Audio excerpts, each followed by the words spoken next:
But one of, David Warrington's son, I don't know, you know David, everybody knows David. He's got this incredible son, so he was just sworn in, so we had other things. Tell me about what happened. Well, some think that the ruling could create more Republican-held congressional seats in the South. That's good. Yeah, that's the kind of ruling I like. Would you want them to when did that happen? Well, the Supreme Court ruled on it this morning. Really? Is that right? Tell me about the ruling. Well, I have a question. This is CNN fake news. On your call with President Putin today, do you think the war in Iran ends first or the war in Ukraine? Well, we talked more about the war in Ukraine, but he would like to be of help. I said, before you help me, I want to end your war. So we had a good talk. I've known him a long time. I think he was ready to make a deal a while ago. I think some people made it difficult for him to make a deal, but we talked more about Ukraine. But which war do you think ends first? That's an interesting question. Coming from you, that's very interesting. Which war would end first? I don't know. Maybe they're on a similar timetable. I think Ukraine, militarily, they're defeated, okay? You wouldn't know that by reading the fake news, but militarily, look, their Navy. So they had 159 ships. Every ship is right now underwater. Typically, that's pretty good. What do you think, Jared? I mean, it's going to be hard for them to make a naval comeback. Okay, now they have an Air Force. Every one of their planes has been shot down or has been decimated. They have missiles, about 82% are gone, and they have drones, and most of them are gone. Most of the factories are mostly gone, and we have tremendous anti-drone equipment now, between lasers and that new, very special machine gun that knocks them out of the air like flies. And we use bullets instead of million-dollar, missiles to knock out a $30,000 drone. So I would say Jared would tell me that with everything you just heard, typically we're in pretty good shape. And in addition, their economy is crashing. Their, as you know, their money, they call it their money, they don't have a name for it. Their money is valueless. They've got inflation that nobody's ever seen before.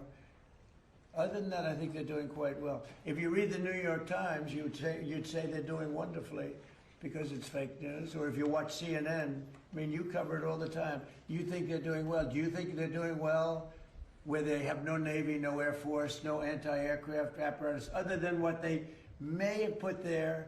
They may have brought in some light stuff during the ceasefire, and we know exactly where it is, so it'll be knocked out within the first 15 minutes. You're about to Mr. President. Thank you very much, Mr. President. I want to go back to the Supreme Court ruling on the Voting Rights Act. I know you said you haven't seen it. When did it come out? Just now? No, it came out this morning, but basically very much narrows the Voting Rights Act. Was it considered a win for who? A win for Republicans. I love it. But my question... This is a very good... We can end this news conference right now. I want to read it. My question to you, Mr. President, is that some Republican governors have not responded in terms of what they're going to do. I guess early voting, for example, in Louisiana. Republican governors? What? Republican governors. What about it? Early voting begins Saturday there, for instance. Should they redraw the map in the next couple of I would. I mean, it depends. I mean, some states don't need to redraw, and some do. I mean, I know what the concept of the ruling, I just haven't seen the result. Yeah, I would say generally I would think that they would want to do it. Some are greatly helped, and some, didn't make much difference. Yeah, I would say they would do that. They have time to do it. Yeah, please. Thank you, Mr. President. I wanted to ask you, there's a lot of drama on the House floor today. Several bills were stalled, and a rule took 2 hours to pass today, and there's still some tension over the Farm Bill. Do you think that you need to get more involved legislatively on Capitol Hill? Well, we want the Farm Bill. The Democrats don't. We want security, okay? We need security. We want security. The Democrats don't think we need security. They actually do, but they suffer greatly from Trump derangement syndrome, like at levels that nobody's ever seen. They're sick people. There's something wrong with them. They don't want to pay anybody for security. They don't like ICE. They don't like Border Patrol people. They don't like the people that keep us safe. When they ran this, they let 25 million people into our country, and many of those people were from prisons. They were from mental institutions, drug dealers, murderers. 11,888 murders, half of whom committed more than one murder. They think that was fine. I happen to like law enforcement. They essentially want to defund law enforcement, and I don't think the public's going to let them get away with it. You know, we got it all approved in the great big beautiful bill, and they want to renegotiate. We don't like that. Yeah. Yesterday, Mr. President, the King's speech that he made to Congress, he spoke strongly, forcefully about the necessity for a strong NATO alliance. He also spoke about the necessity to continue to support Ukraine. Did his speech in any way change your thinking on either of those issues?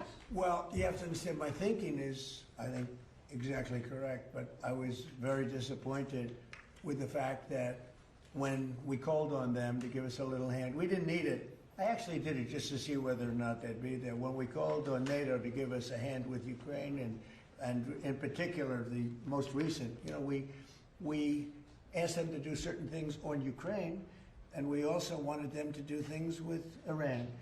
And on Ukraine, they're very much involved, but they didn't do things the way we would like to see it. You know, it's been going on for a long time. And on Iran, they weren't there. As you know it better than anybody, they weren't there. The King is fantastic. We spent a lot of time together. We had a lot of talk. We talked about this also.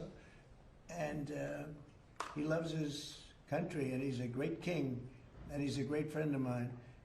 And I think if he were doing that, if that were up to him, he would have probably helped us with Iran. He would have followed the suggestions we made with respect to Ukraine, because, you know, we have some disagreements on Ukraine, and not having to do with NATO so much as European countries. But no, he's coming back tomorrow. We had an incredible evening last night, and he's leaving tomorrow. He's going to come back and see us before he leaves, and you know.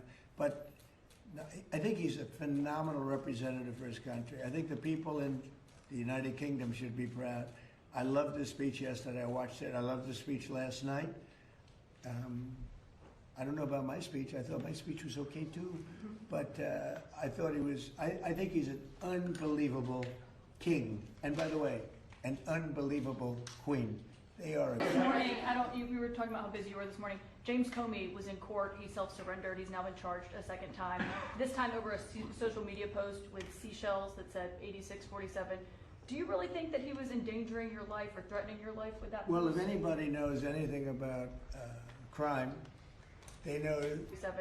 Do you really think that he was endangering your life or threatening your life with that post? Well, if anybody knows anything about crime, they know 86. You know what 86? It's a mob term for kill him. You know, you ever see the movies? 86 him. The mobster says to one of his wonderful associates, 86 him. That means kill him. It's. I think of it as a mob term. I don't know. People think of it as something having to do with disappearing, but the mob uses that term to say when they want to kill somebody, they say 86, the son of a gun.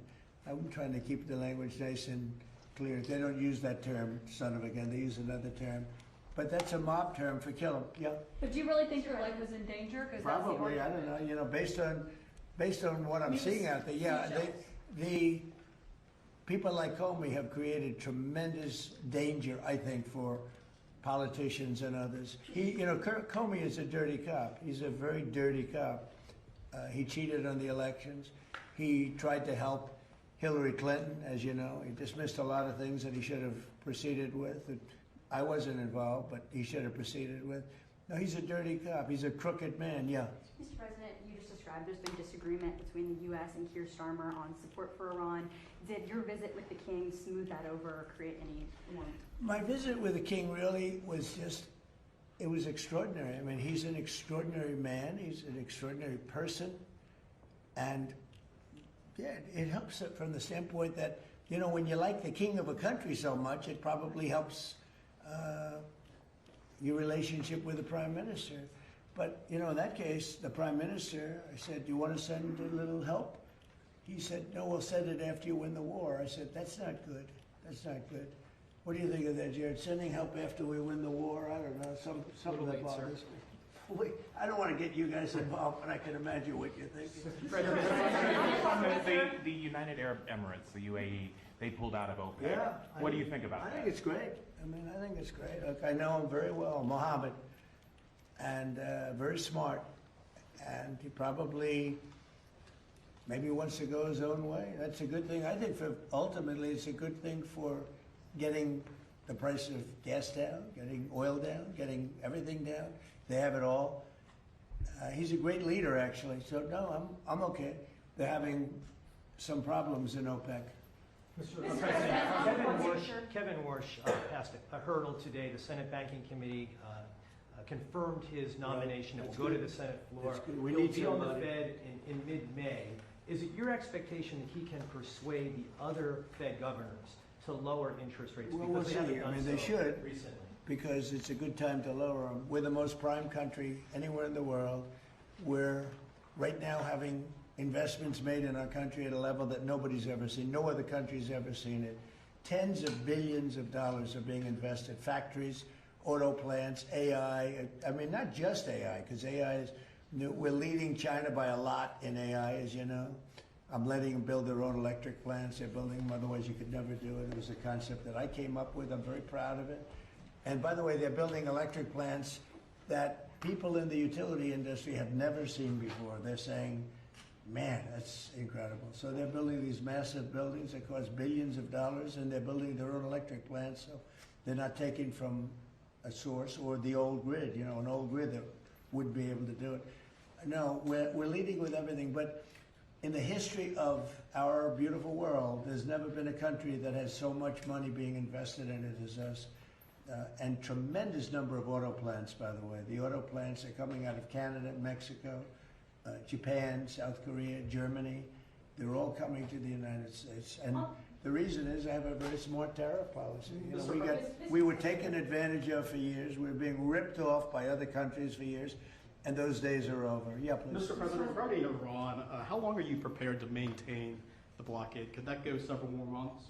Well, the blockade is genius, okay? The blockade has been 100% foolproof. It shows how good our Navy is, I can tell you that. Nobody's going to play games. We have the greatest military in the world, and I built much of it during my first term, and we've been building it since. And the greatest anywhere in the world, nobody even close. And you see that, whether it's Venezuela, and they have a good military in Venezuela, but it was over in one day. It was actually over in about 48 minutes. Iran, the same thing. I mean, militarily, we've wiped them out. They have no military left. It's all, the Navy's at the bottom of the sea. The Air Force is never going to fly again. We've got an amazing military. Now they have to cry uncle. That's all they have to do. Just say, we give up. We give up. But their economy is really in trouble. So it's a dead economy. Can Fury and the blockade get Iran to nuclear talks fast enough, or do you think another wave of strikes will be necessary? I don't know. It depends. We have talks. We're having talks with them now, and we're not flying anymore with 18-hour flights every time we want to see a piece of paper. We're doing it telephonically, and it's very nice. I make a call, or I have my people make a call, and you know the answer. I always like face-to-face. I consider it better. But when you have to fly 18 hours every time you want to have a meeting, and you know what the meeting's all about, and you know they're going to give you a piece of paper that you don't like before you even leave. It's ridiculous. They've come a long way. The question is whether or not they're going to go far enough. So at this moment, there will never be a deal unless they agree that there will be no nuclear weapons. Yeah, go ahead, please. Are you considering relocating NASA's headquarters out of D.C.? States like Florida, Texas, and Ohio have expressed interest. You're going to have to say it differently. Sorry, are you considering relocating NASA's headquarters out of D.C. once the lease is up? States like Texas, Ohio, and Florida. Well, the best man to tell you that is the man standing right over here. You heard that question? With those beautiful ears of yours? He's got great hearing, super. He's got super hearing. Trick of the trade, sir. What's the answer to that? I think the answer to that is we have 10 amazing centers around the country that all kind of bubble up to contribute to the mission we're able to undertake, like Artemis II. I think in terms of the headquarters, we have a lot of people very interested in our mission. So being here in D.C. gives us the opportunity to kind of interact from all our stakeholders, make sure we make the right decisions for the nation. Yeah, D.C. is an advantage, I guess, for you. It's got to go around. It's got to see some senators. Make sure they keep going, right? Yes, Mr. President. Yeah, probably staying around's not so bad. And importantly, Washington, D.C. is now one of the safest cities in the country. When I came here a little more than a year ago, it was a very unsafe city. And now, maybe even more importantly than that, we have the hottest country anywhere in the world. And you helped make it hot. You know, you helped make it hot. When a year and a half ago, and I say it a lot, the King of Saudi Arabia, but others also, the King of Saudi Arabia said, Mr. President, a year and a half ago, we thought you had a dead country. We thought the United States was a dead country, and now you have the hottest country anywhere in the world, and we do. And believe it or not, I mean, when everybody in the world was watching that incredible performance by NASA, these incredible people behind me, where they get the bravery, I have no idea. But you're a big part of it. You really are. We have the hottest country in the world. Thank you very much, everybody. Thank you, Brad. Thank you, Brad. Thank you, Brad. Thank you, Brad. Thank you, Brad. Thank you, Brad. We'll go out that door, guys. Thank you, Brad. Thank you guys this way. Thank you, Brad. Thank you, guys. This way. This way. In front of the Thank you. cameras. Thank you. Thank you. Thank you. Thank you, Mr. President. Thank you, everybody. Thank you, Mr. President. Thank you. Mr. President. How do you like the new walkway? Good, huh? Very impressive. Good job.